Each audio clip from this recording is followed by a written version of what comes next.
In this lesson, we'll cover Worksharing Detach. So you may say, well, what is Worksharing Detach? What does it have to do with our central file or our user file? Well, let me paint a scenario for you. Let's say you're an architect firm or design firm and you're working on this Revit project and you need to actually share the Revit model with a consultant. Well, what you don't want to do is make a copy of the central file, and you definitely don't want to make a copy of your user file to send to the actual consultant, simply because they still have all of these shared synchronizing capabilities in it back to the central server.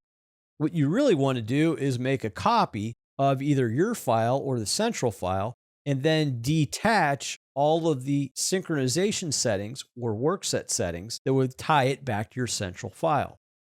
Now, you could do this with either your copy, meaning your local copy, or the central file copy. Depending upon what you want to send to the consultant, make sure everybody synchronizes first. In this example, we'll use the actual file we have as a user.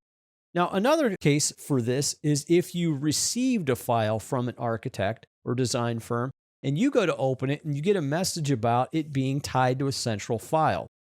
You can actually manually break that if it's causing confusion or issues opening the file. And you'd follow the same steps we'll use here. To detach a file from a central server or central file, let's follow these steps. So what we would do is you would go to the Open menu within Revit and browse to the file that you want to detach. Now again, it could be the central server file, or it could be your local copy of the file you sync to the server. Or it could be that file the architect sent you that it's still tied to their central server. In this example, we'll choose Worksharing Username.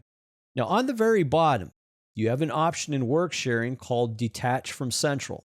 So even if you did choose the central file, you still could select the same thing. That basically relinquishes and removes any of the synchronization settings from the central file to the users and vice versa.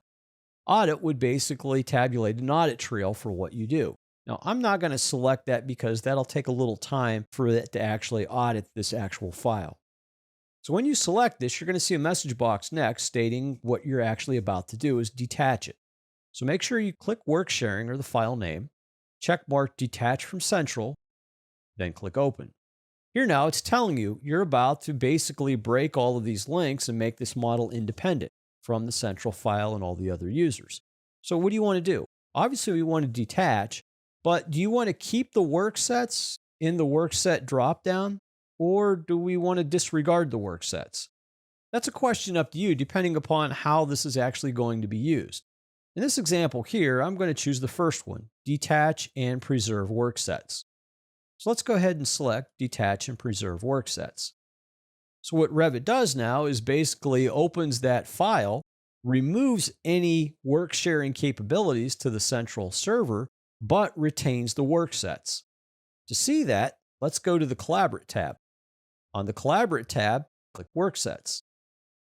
You can see all of the work sets are here, but notice you have ownership to all of the work sets. Now again, I'm logged in as user 1, that's my username. Your owner name would be you, or however you log into Windows. To see that I'm not connected to a central server, click Cancel, and notice that the Synchronize button is grayed out. Therefore, I cannot synchronize this, and this is a standalone file. The last step is you basically would do a file save as.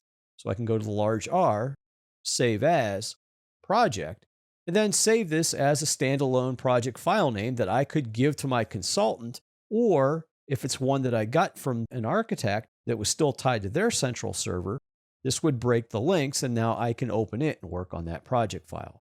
For this example, though, I'm not going to save it, just click Cancel. So as a review, in this lesson, we looked at Worksharing Detach. We talked about why you would want to detach. An example of that would be if you had a file or your Revit project that you wanted to send to a consultant. You don't want to send them that file of the central server file or your local user file that had all of the synchronization settings in it. Another method of why you'd want to do this is if you received a file from an architect that had their synchronizations in it to their central file. So in these scenarios, you want to detach the file and remove any of the synchronization settings back to the central file on their server. And to do that, we would use the workgroup Worksharing Detach. The method is to open the file and choose the Detach button on the very bottom, and then choose if you want to preserve or not preserve actual work sets.